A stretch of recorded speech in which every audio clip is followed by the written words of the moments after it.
Um, anyway, Timothy Godwin is what I was telling you about. So there's this thing. Most people, when they look at the Ozark Howler, they're going to go, oh, it's a big predator. It's just scary.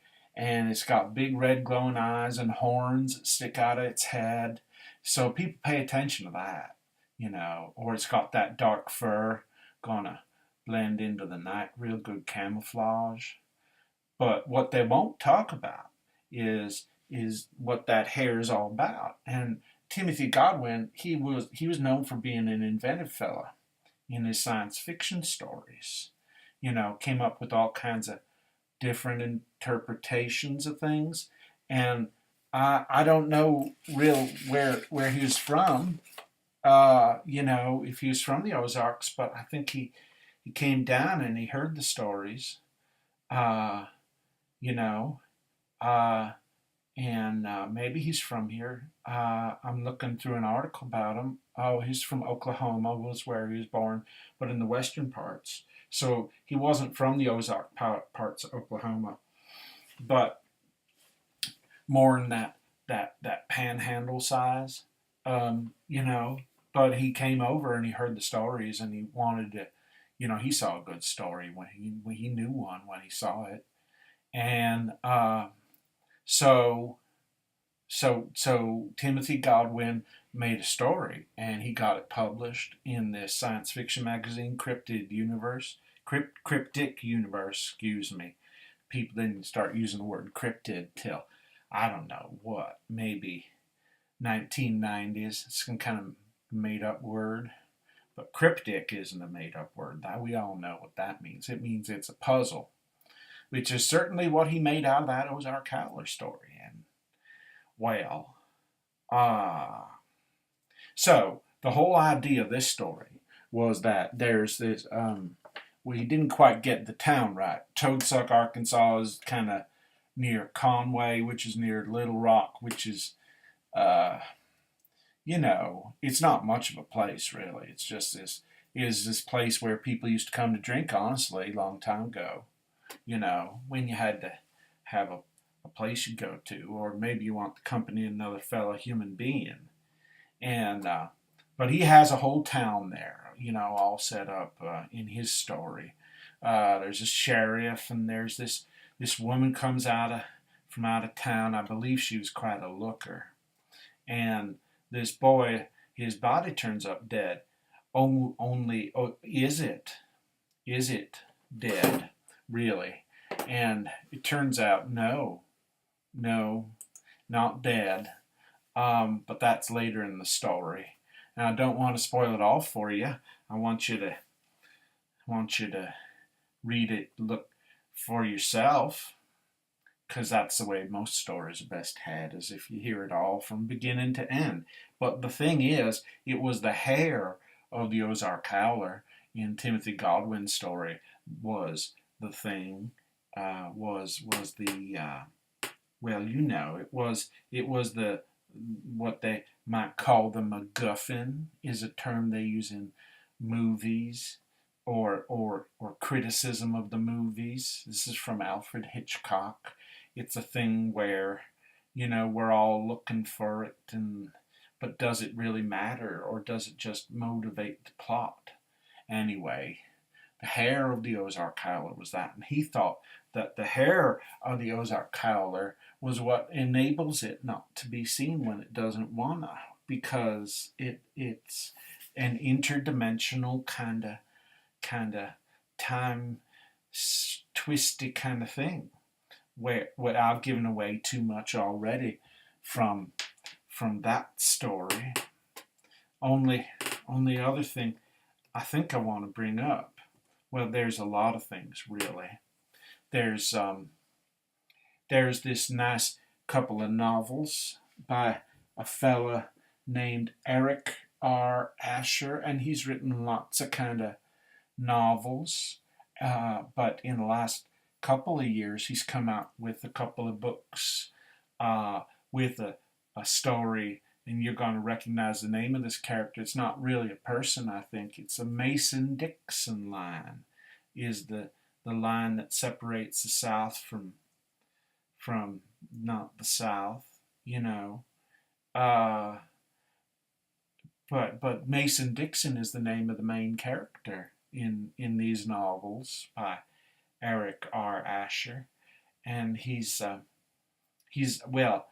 Mason Dixon is a monster hunter, and you know he's got well, in the story he captures an Ozark Howler and a Gowrow, which is a kind of big lizardy beast down in Devil's Den.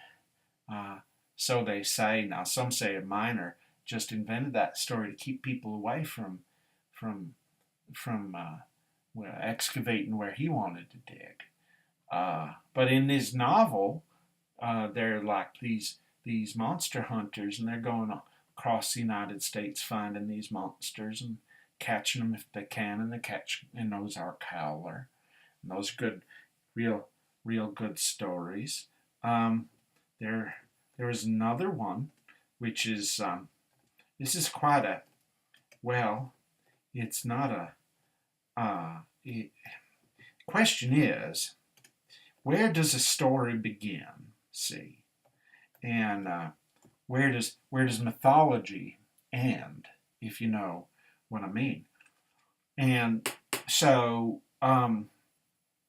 there's a story of a church, and in this church, this is in Russellville, Arkansas.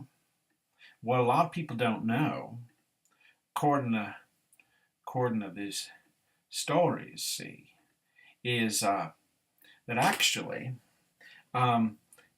people have talked about how Christianity, when it spreads around, it kind of takes up local beliefs and makes it part of its own. So a lot of the people they call saints are actually old gods and goddesses from the pagan tradition, or traditions all over the place, like Saint Bridget. Well, Bridget was a mother goddess in Ireland, you know. Uh, so the thing is, there's this church in Russellville, Arkansas, um, and I believe that the congregation may still be there.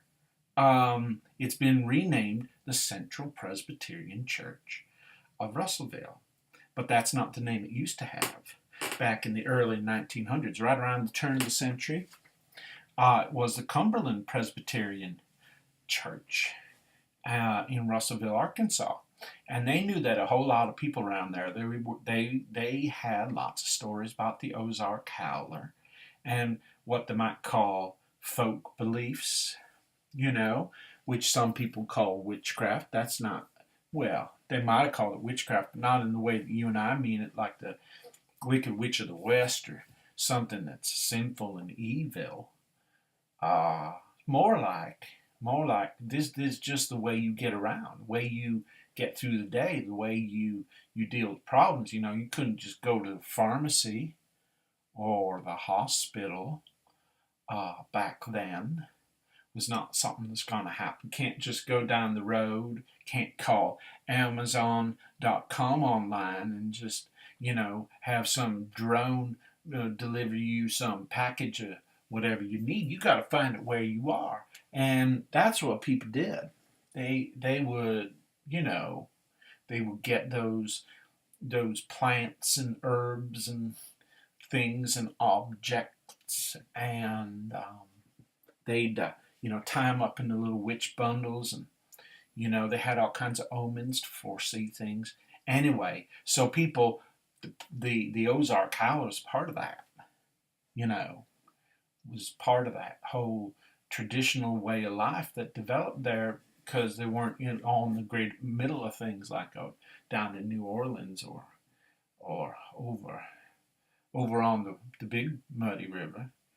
And so these people back in those valleys, up on those hills, they had this attachment to the Ozark Howler. So the founders of this church in Russellville, Arkansas, they made a stained glass window, which actually celebrated that. It's just a matter of local character. It's kind of who we are. The way you might have like a sports mascot for a team. They had a stained glass window. I mean, they had one of Jesus and, the Old Testament prophets. They had lots of them. One of those windows was the Ozark Howler. And great picture of it, and had all kinds of colors in it. And there was Jesus in the same window, I believe. And so the point is, there's this new Presbyterian minister, and he came in and he saw this great horned beast, and he said, "Well, that's the devil." And he said, "We can't have that anymore. Can't have that. Can't have that abomination up on there." And the thing about Presbyterian church is in the Presbyterian church, we don't have some pope. We don't have some high figure making up all those decisions. They're just, it's like we got to come together and we got to make up our minds about this. And it's not some minister's going to decide for us, but minister just wouldn't be quiet about it, even though the people didn't mind that window. They liked it. They'd been there for a long time. And so he gave this great big sermon. Sermon was there. Believe this was 1907. And he made some people rather upset. And he was warned, you better not keep up with this way. This is it turning the congregation against you. And wouldn't you know, on New Year's Day, turning to 1908 now, on New Year's Day, first day of the year, that Cumberland Presbyterian Church, it burned to the ground. And that stained glass window with the Ozark Howler in it was all destroyed. All gone. Which just goes to tell you what happens when you disregard a tradition like that. It's not gonna be a good thing. We have all these iPhones and technology, and and it's all good. We all press that button, if you know what I mean. But we also have human traditions, and it's not everything you can just find by searching for it on Google. We got these things, and Ozark Howler's one of them around here. And anyway, that's what I have to tell you about the Ozark Howler, and I hope you check it out a little bit more yourself. But it's been a good time talking to you, and I'll be back to you later with more. You can be sure of that.